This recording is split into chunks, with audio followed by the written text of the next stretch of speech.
In this video, we're going to see the weak formulation of a continuum mechanics problem or continuum mechanics equations. This is the first step that you need in order to solve a problem with the finite element method. In order to get started, we're going to first establish an analogy that is going to help us understand better how we write the weak formulation in terms of virtual displacements and virtual work. And this analogy is the following, and you are all familiar with this case. Imagine that we have a lever like this one, and we want to know what is the force required to equilibrate this weight over here. There are going to be two solutions for this problem that we're going to see. Solution number one, you could appeal to the equilibrium of angular momentum and establish that the torque is going to be the same in order to keep this equilibrium of angular momentum. And let me add this equilibrium in here. So if the torque is going to be on both sides, it's going to be the same in both sides of this fixed point, then we know that the force W times distance L1 has to be equal than the torque on the right side, or momentum on the right side, which is going to be F times L2. As a result, F is going to be equal to the ratio of L1 divided by L2 times the weight. The larger L2 compared to L1, the smaller the force is going to be. All right, so we are all familiar with this type of solution, but now we're going to see an alternative solution. This alternative solution is going to be based on energy conservation, and this could be rephrased on something which is called the principle of virtual work. And let's see what that is. It's not too difficult. Let's imagine now that to this part, we're going to apply a rotation, which is not real. That's why we call it virtual, but it is kinematically admissible with this bar. And we're assuming this bar is rigid. So if I were to apply a rotation counterclockwise of this bar, such that this angle theta and this angle theta is the same in two directions, I could write again this solution in order to solve the problem in terms of energy conservation. Let me change the color to emphasize that this is a different solution.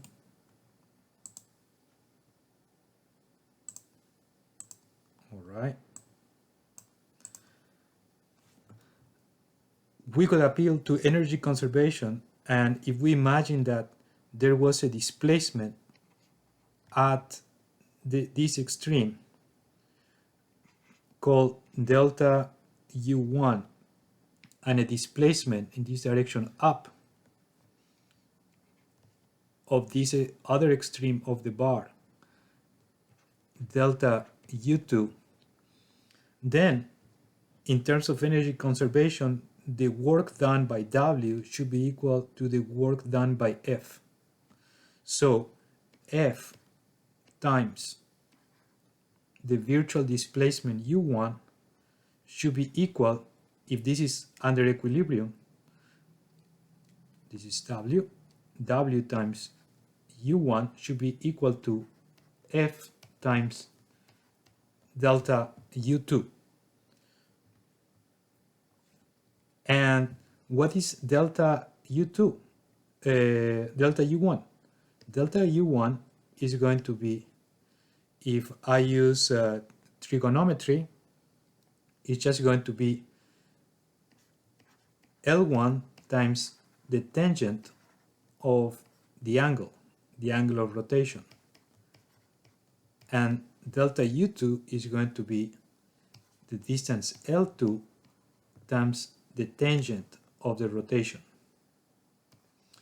And since this bar is rigid and these two tangents are going to be the same, you see that I arrive to the same equation I had before, and now I get the same answer, that F is going to be equal to L1 divided by L2 times W.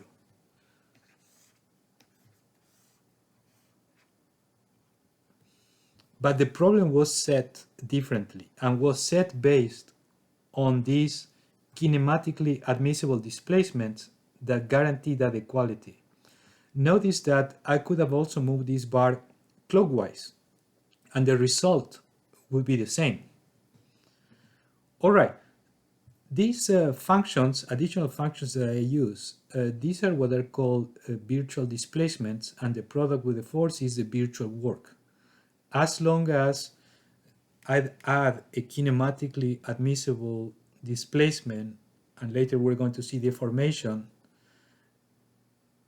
the work should be preserved, should be the same in the case in which if I am under conditions of equilibrium. All right, so let's see how this applies now to our general case and the solution of a continuum mechanics problem. All right, so now instead of just writing or making a schematic of a single bar, we're going to make a schematic of the famous potato, which is going to be, let's first put the properties of this. It's going to have a volume omega. It's going to have a surface lambda, and this is in 3 dimensions. Also, this 3-dimensional body at any point on the surface is going to have a normal vector perpendicular to the surface that I'm going to call n. And on the body or on the potato, I'm going to have actions, like for example a force, a stress or a traction,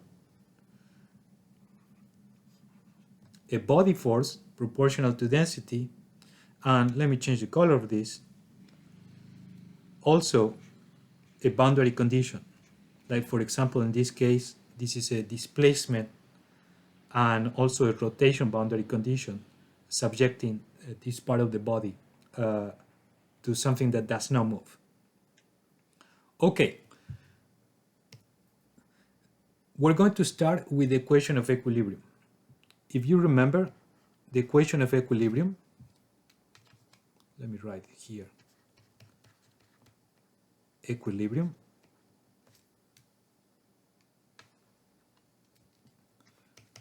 The equation of equilibrium is the divergence of the stress tensor is in equilibrium with the body forces, and this is equal to 0. So let me move the divergence of the stiffness of the stress tensor to the right and reverse the order of this equation. This is going to look like this. It's still the same equation.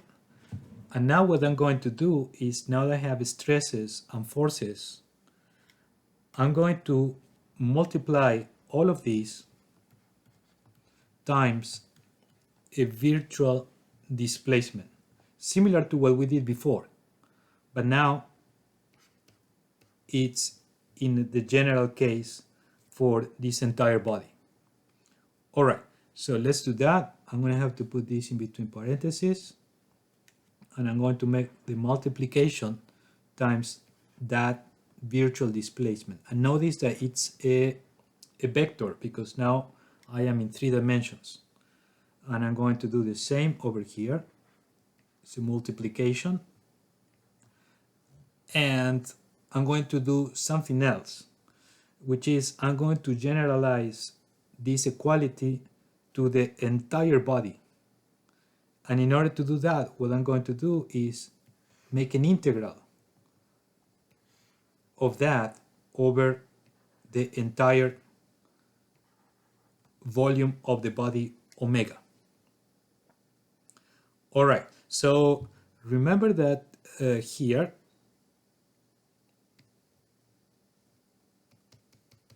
this term that we have added is something that we don't know yet. It's a virtual displacement, and it is kinematically admissible with the problem that we are solving. And that means that it's going to respect some rules, particularly when we're talking in the mathematical terms and the solution of the equation that we're going to have to solve. Okay, so now that we have done that multiplication, we can use something which is called the Green theorem. And I'm going to apply Green's theorem to this part of the equation. And that is going to allow me to rewrite the left-hand side and to partition it in 2. You can look for the derivation or the proof of the Green's theorem somewhere else. We're not going to do this in here. I'm just going to put the final answer. And the final answer is going to be this. The integral of this multiplication in volume is going to be divided in 2. Into a volume integral, in which I'm going to have the gradient of the virtual displacement field times the stress tensor minus a surface integral of the product of the virtual displacement with the product of the stress vector on the surface of the body. And the right hand side is going to stay the same.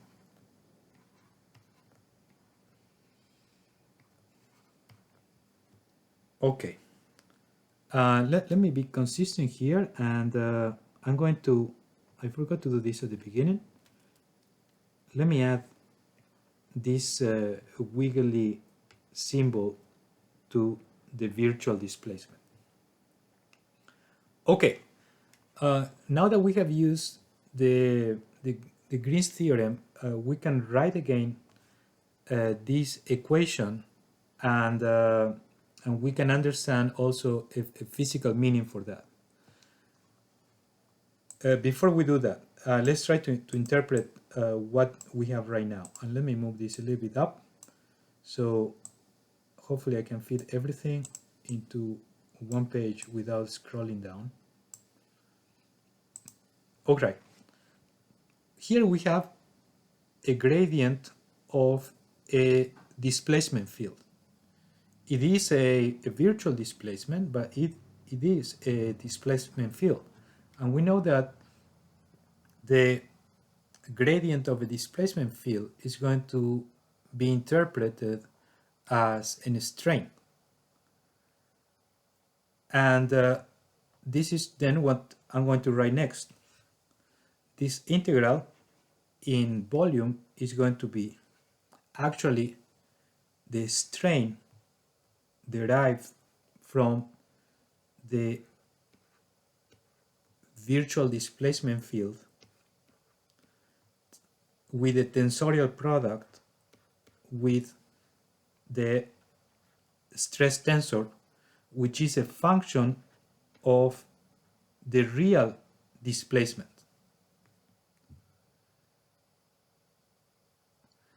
And this is going to be equal. I'm just going to move what I have as a second term to the right-hand side. And this is just going to be this term that I have on top, but now with a positive sign. And this is going to be sigma, which is actually a function of the actual displacement field times n, and that plus the integral of the displacement, virtual displacement field times the body forces. I forgot to add the vector over here. All right, so this is the general equation for the variational solution, or the weak form of the equilibrium equation, including now the displacements.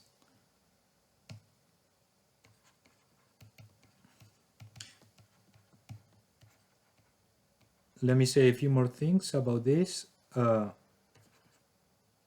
It's the same thing, also goes by the weak form. And let's try to understand what we have over here. Okay, the first term that I have, it's a strain times a stress. And a stress times a strain is actually strain energy.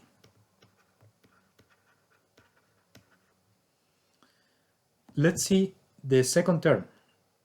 The second term is the stress times the normal vector on the surface of the element or the body, and this is actually a stress boundary condition. Boundary because it is what it is on the surface of this body that I have over here. And the third one, it's another one that we already knew, which is the body force. In this equation, what we want to solve is, or are actually, what we want to solve are these unknowns, which are the real displacement and the virtual displacement.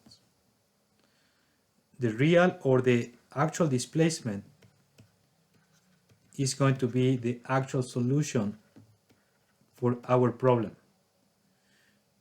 The virtual displacement is something that we use in order to solve the problem, but we don't really need it.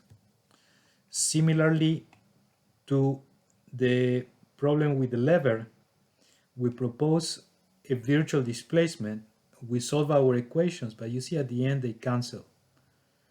And it's going to be something similar here. It's something that we're going to use, but eventually we're not going to use it. The actual solution I'm looking for is the displacement field. And this equation, which is a variational form of the equilibrium equation with strain, or the weak form, it's an equation which is often already coded in any finite element method software. It's not something that you modify. Usually in a typical software, you will play with the two other steps that you need to solve the finite element method, like the discretization, and also, well, probably you're not going to do much also with the numerical solving part, but you're going to play with the discretization.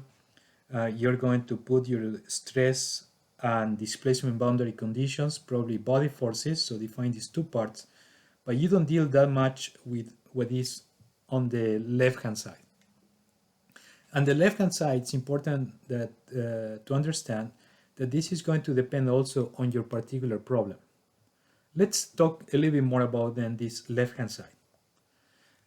The left-hand side, as I was referring to before, it's a strain energy. And let's try to understand why. And let's try also to say what is this tensorial product. All right, so this strain based on the virtual displacement tensorial product with the stress tensor of the real displacement is similar to a dot product, but for matrices. So now we multiply just one by one all of the elements in the matrix and we add them up. And it looks more or less like this. Here we will have the virtual strain epsilon 11 times sigma 11 plus the virtual strain epsilon 22 times sigma 22 plus the virtual strain epsilon 33 times sigma 33 and so on, right? Let me just write one more term, which is the one for the shear strain epsilon 12 times sigma 12 and so on. So it's just a product. But the important thing to understand here is that this is in strain energy. And why? You might remember that for compressible fluids and solids also, energy is equal to pressure times volume. You may check the units for this, but you will see that you will find energy. And making an analogy to our equation that we have evolved, also energy can be written in terms of, instead of pressure, in our case we have stresses, sigma, and that volume, instead of consider that as a finite amount of the entire body, we can divide it by the entire volume. So now this is going to be unitless, and this is going to be actually our strain unit, and this is going to be energy per unit of volume.